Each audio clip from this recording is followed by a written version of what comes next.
the World Economic Forum. It was part of an event. I don't know if they hosted it or what. It was called Event 201. It was to simulate a worldwide pandemic.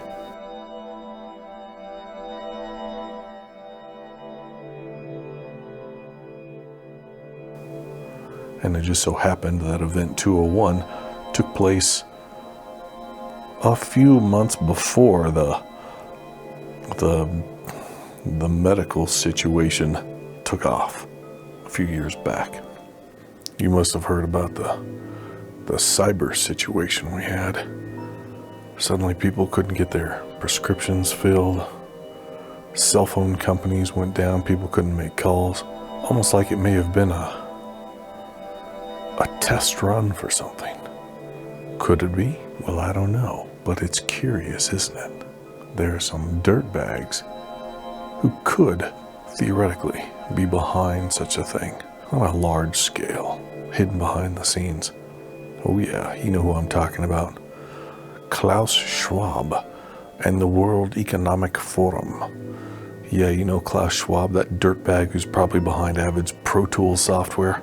Yeah, that's the jerkwad I'm talking about.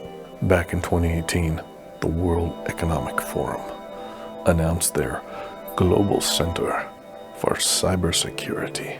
And then in 2020, they co-hosted an event called CyberPolygon. There were 29 countries who attended, who were part of participants in CyberPolygon 2020. CyberPolygon 2020 was an event about a digital scamdemic. Yeah, you know what they're trying to do, right? They're trying to disrupt all the systems so they can seize control. The World Economic Forum meets in Davos, Switzerland every year. I think it's in January. The World Economic Forum was founded by Klaus Schwab back in 1971. It wasn't named the WEF until 1987. Now, Klaus Schwab, he's an old guy. He looks like one of those bad guys right out of a James Bond movie. Thank you for this opportunity to address this community at this very important meeting. He was born in 1938. One of his mentors was apparently Henry Kissinger. Henry Kissinger, of course, was involved in all sorts of U.S. government diplomatic presidential situations. Yeah, and also the Council on Foreign Relations, the CFR. That's Henry Kissinger, the late Henry Kissinger.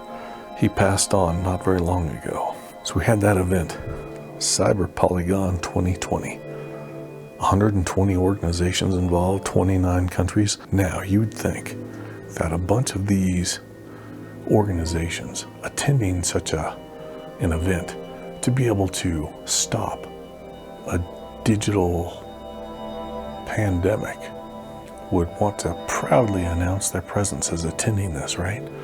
Look how good we are. Look how we're trying to help everything. Out of 120 organizations attending this, guess how many did not want their names associated with it? They want to remain anonymous, over half, about 70. Probably because they're doing something bad. Probably because it's all a dirty lie and they're a bunch of dirty dirtbags.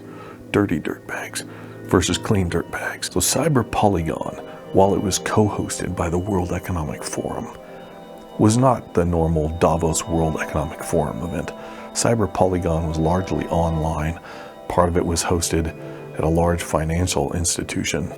That's an interesting thing. A lot of the organizations that were okay with being known as attending CyberPolygon 2020 were financial institutions, including banks. So currencies are failing worldwide because nothing is backed up by anything of value. And a bunch of banks are attending a digital scamdemic exercise. You don't think the financial situation across the world is at such a point where it could all be shut off, do you? And everything go nuts for a while? Some people think so. It could be shut off in an attempt to push us all into the central bank digital currencies, the CBDCs. Well, let's take a look at some of the things surrounding Davos. Davos is a little ski town in the Swiss Alps. It kind of makes sense, I guess, because Klaus Schwab grew up, at likely spent a lot of time in Switzerland, in Zurich, Switzerland. Now, the Davos event, the World Economic Forum, when it's held, it is protected by 3,000 to 5,000 members of the Swiss military. All these upstanding people and individuals. Now, keep in mind, this is separate from the CyberPolygon event.